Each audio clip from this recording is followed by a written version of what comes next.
I welcome you all in the online session of class. Hope you all are fine and having good health. We start today's session with the recitation of Holy Quran.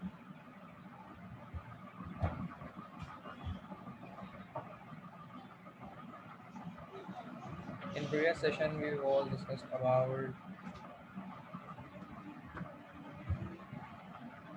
the electricity generation from wind turbine connected wind blade connected with the gearbox of induction generator, and then the lines are connected with the diode bridge to convert that AC electrical energy into DC. And if in this phase the power factor and losses if increase, then we have to provide the provision to improve the power factor, improve the quality and reduce the losses of reactive power. For this, the sake of this simplicity, we need power factor correction capacitors. So power factor correction capacitors are used to improve, modify and reduce the losses which are based on the inductive reactance. If the losses of inductive reactance are produced in this portion of the line, then that inductive reactance can be reduced by connecting the power factor of capacitors correction. As you can see in this symmetry, that three capacitors, each of one is in star connected symmetry, and they can improve the power factor, reduce the line losses that are based on inductive reactance to eliminate and reduce by these capacitors which are mentioned here. Further, the lines are then linked with the diode bridge that convert that AC supply of electrical energy into DC. We all know about the DC bridge diode rectification circuit, that it will convert the kind of electrical energy of AC power, convert that particular into DC power. And for the sake of the simplicity, we have three lines that interconnect in this diode bridge, and then the outgoing lines are in positive, are also in negative. So from the positive and negative lines, the power of DC can flow from the bridge diode from this side to this, and bridge diode convert that particular electrical energy of AC into DC from this bridge diode rectifier circuit. And we all know this thing, that if the three lines are in this bridge diode circuitry, then the particular bridge diode circuit is based on the three phase rectifier circuit, and then converted AC power into DC power. Further, a DC filter capacitor is also connected here to filter out the DC content, which you can see here. And then further, the four leg inverter, that circuit particular you can see here. And can anybody tell me that four leg inverter, what is the purpose of this block in this figure? Can anybody tell me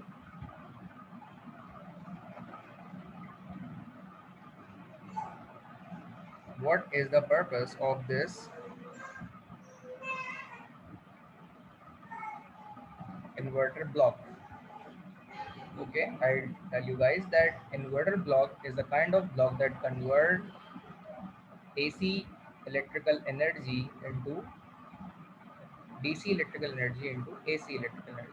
In bridge side, you can see the AC power that is produced by the induction generator that is linked with the gearbox of a wind turbine blade. That particular AC power is converted by bridge diode rectifier circuit from three phase AC electrical energy into DC electrical energy of volt in terms of voltage and also in terms of current. And the DC link of capacitor is also connected here to filter out that DC content if it produced at this level. So particular filter out purpose, we connect this DC capacitor at this end for a smooth uh, electricity. Further, that particular DC electrical energy convert from this side to this, from DC to AC. For this sake of purpose, we know we need inverter. So inverter is a kind of circuit that convert DC current into AC current.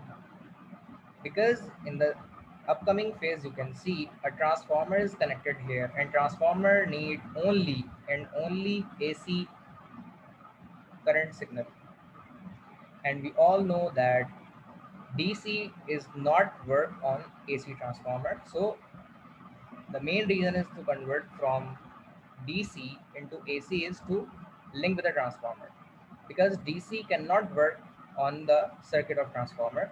So we need to connect particular AC to the transformer. Before that, we need to convert that particular DC current into AC electrical current.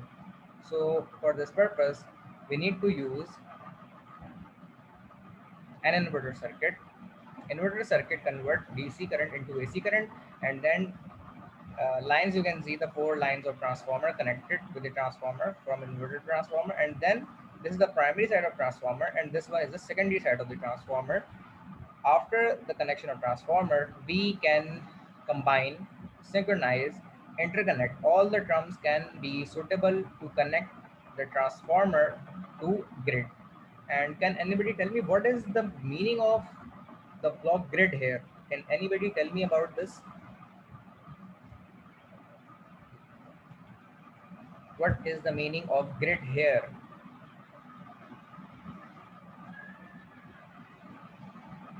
Yes, my friend, we have 16, we have many participants in today's session. Can anybody tell me that what is the meaning of grid? Sir ये capacitor है, मतलब जो voltage.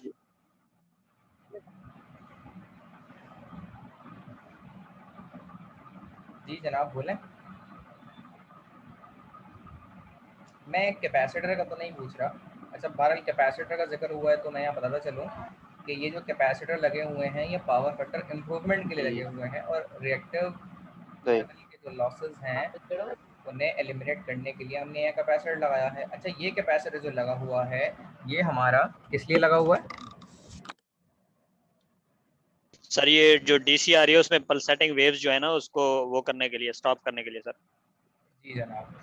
अच्छा, अब DC wave pulsating उन्हें बनाने के लिए, स्मूथ डीसी बनाने के लिए क्यों करते हैं, अब इसकी बात हम कर लेते हैं। आशिक साहब ने बिल्कुल सही जवाब दिया है, लेकिन इसका रीज़न डिस्कस कर लेते हैं। लेकिन जब यहाँ से ना हम, अच्छा इसमें दो सवाल भी हैं, पहले तो मैं एक का जवाब दूंगा। पहली चीज़ ये है कि ये हम कैपेसिटर क्यों लगा रहे हैं और उसकी क्या क्रेडिबिलिटी, जो आसिफ साहब ने जवाब दे दिया, उसके ऊपर भी दो तीन बातें होती हैं, हम उसकी बात करेंगे। फर्दर एक चीज़ और भी है यहाँ पे कि हमें एसी से यहाँ एसी चाहिए, लेकिन बिला वजह हम एसी से डीसी में कन्वर्ट करते हैं, फिर डीसी से एसी में कन्वर्ट करते हैं। हम डायरेक्टली एसी से एसी में ले लें, ठीक है, एसी से एसी में ले लें। इसका ये मतलब नहीं यहाँ 3 तारे हैं और यहाँ 4 तारे हैं, it is not a big deal.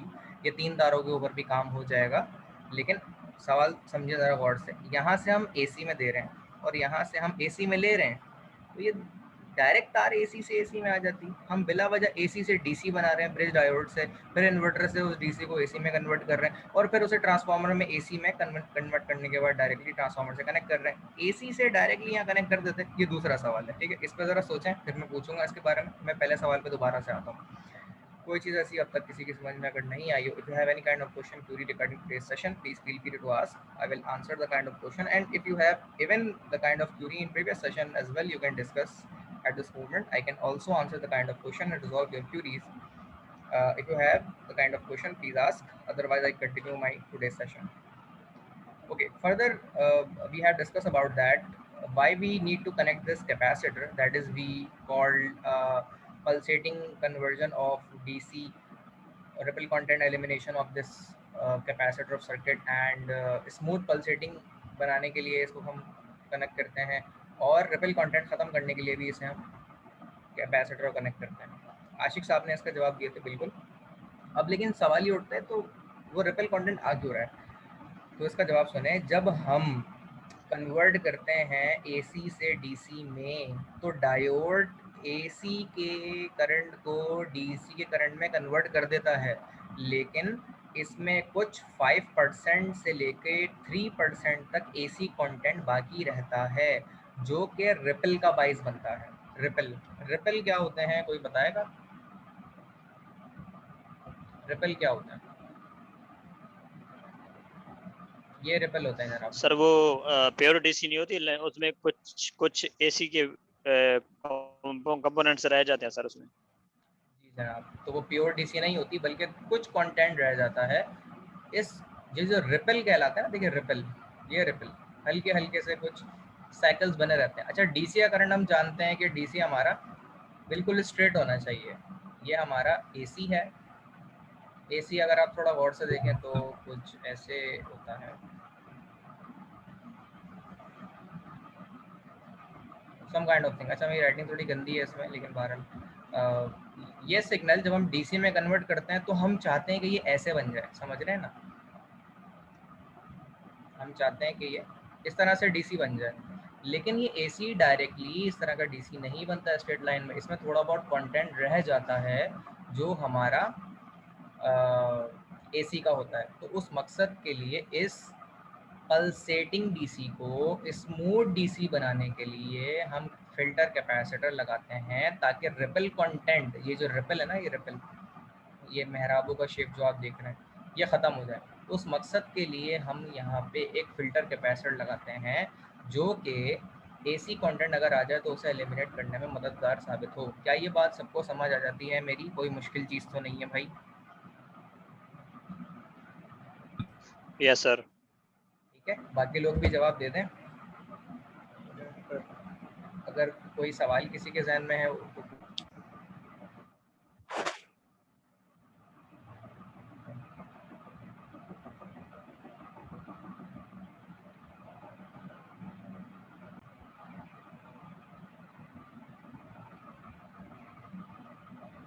Sorry for the interruption.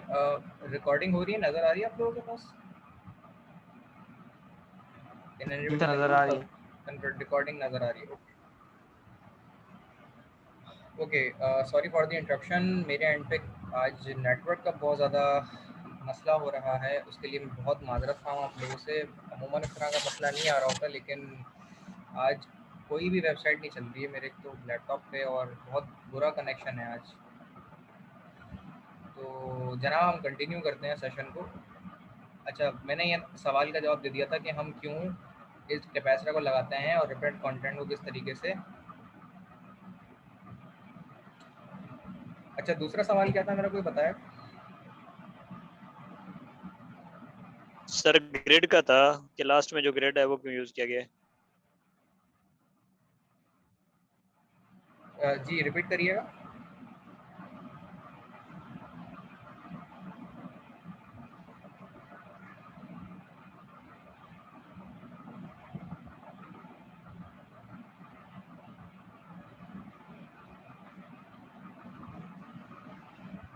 जी मैं ये कह रहा था, दूसरा सवाल जो कि मैं बताना चाह रहा था आप लोगों को, वो ये है कि हम क्यों कन्वर्ट कर रहे हैं।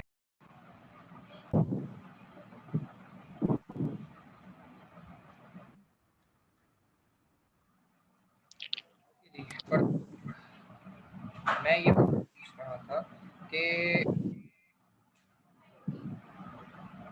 हम क्यों कन्वर्ट कर रहे हैं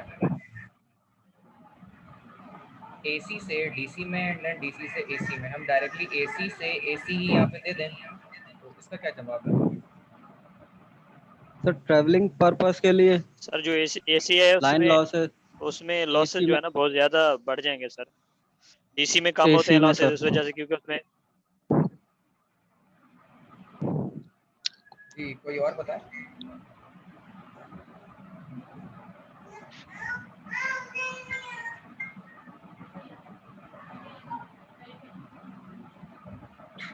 सर आपकी आवाज नहीं आ रही। अब आ रही है? अब क्लियर है? आवाज़ आ रही है? हेलो, आवाज़ आ रही है? नो सर नहीं आ रही। मेरी आवाज़ आ रही है? Am I hearable? I think आवाज कट रही है काफी. सर काफी इंटरप्शन आ रही है सर. क्लियर है आवाज? आवाज क्लियर है? नो जी सर. सर. नो सर, काफी इंस्ट्रक्शन है आवाज में। Okay. Share this call. एक मिनट.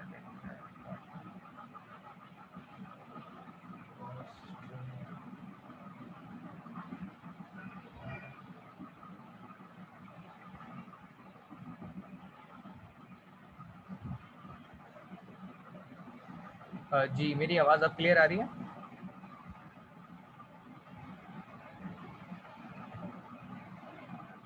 मेरी आवाज अब क्लियर आ रही है?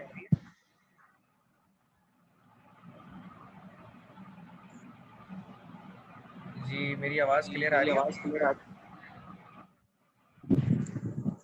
No sir. एक मिनट.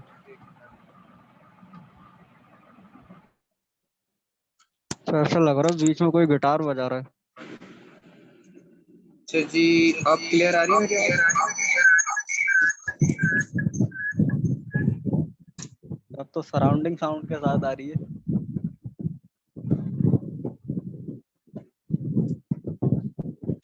कंटिन्यू करें. आवाज क्लियर है? Yes sir.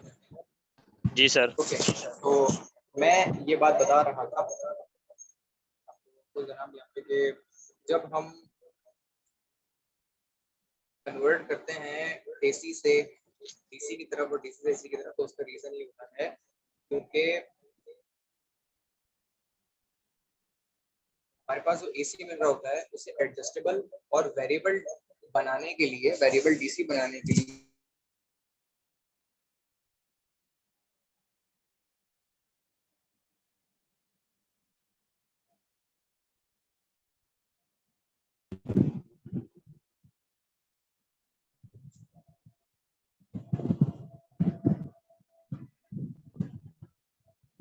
तो उस मकसद के लिए हम कनेक्ट करते हैं.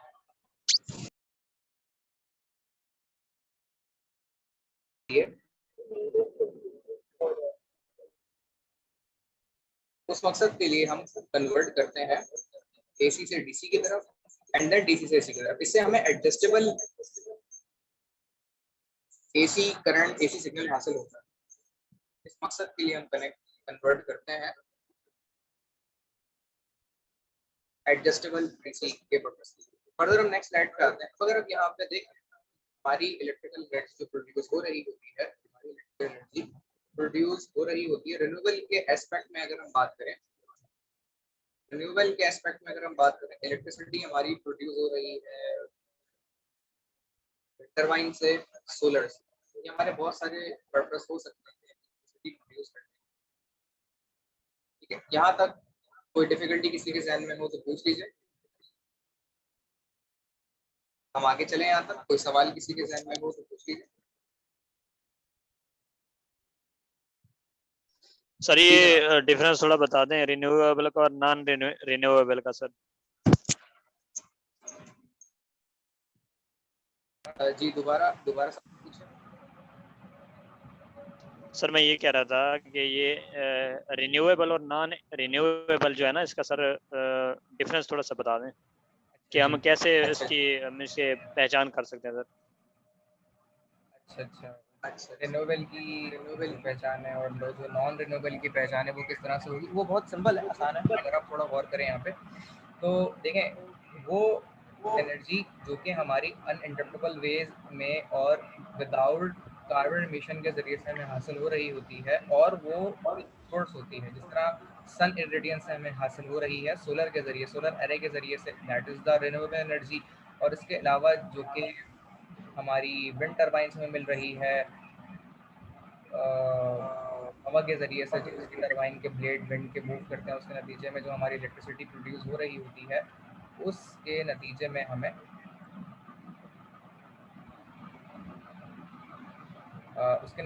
इलेक्ट्रिसिटी मिल रही होती है.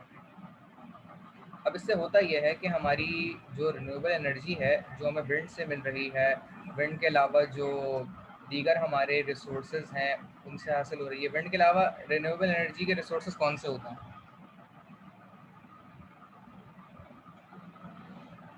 विंड के अलावा जो रिन्यूएबल एनर्जी के रिसोर्सेज हमारे हैं वो कौन कौन से हैं? Tidal solar sir. नहीं, विंड के अलावा सोलर तो हमने बात कर ली, टाइडल है उसमें एक। टाइडल कहते हैं समंदर की लहरों के जरिए से जो बिजली पैदा होती है उस सोर्स ऑफ इलेक्ट्रिसिटी को टाइडल कहा जाता है। अच्छा, इसके अलावा जियोथर्मल भी है। जियोथर्मल का नाम सुना है किसी ने? जी सर, जो ज़मीन के अंदर की हीट यूटिलाइज करते हैं ना सर। जी जनाब, ज़मीन के अंदर की जो हीट है, जो गर्म चश्मों के ज़रिए से जो लावा होते हैं और जो ज़ेरे ज़मीन गर्मी होती है, वो गर्म पानी के ज़रिए से, गर्म चश्मों के ज़रिए से वो पानी हम ऊपर निकालते हैं। उसके ज़रिए से हम उस हीट को यूटिलाइज़ करते हैं, स्टीम बनाते हैं और उस स्टीम को बनाने के नतीजे में पानी हमें हासिल होता है, वो दोबारा हम ज़मीन में साइक्लिक प्रोसेस के ज़रिए डाल देते हैं ताकि वो ज़मीन का साइकिल मुकम्मल रहे और उसके बाद जो एनर्जी हमें हासिल होती है उससे हम अपनी पावर को यूटिलाइज कर सकें लोड्स के अंदर।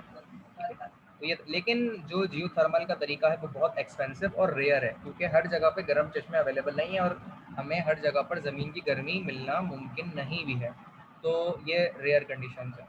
अच्छा, ये तो हो गई। आशिक साहब ने पूछा था कि वो कौन कौन से रिसोर्स हैं जो कि रिन्यूएबल में आते हैं और नॉन रिन्यूएबल है। नॉन रिन्यूएबल वो होते हैं जो कि कन्वेंशनल तरीके से इलेक्ट्रिसिटी पैदा होती है। कन्वेंशनल तरीके के दो हैं, एक तो न्यूक्लियर पावर प्लांट है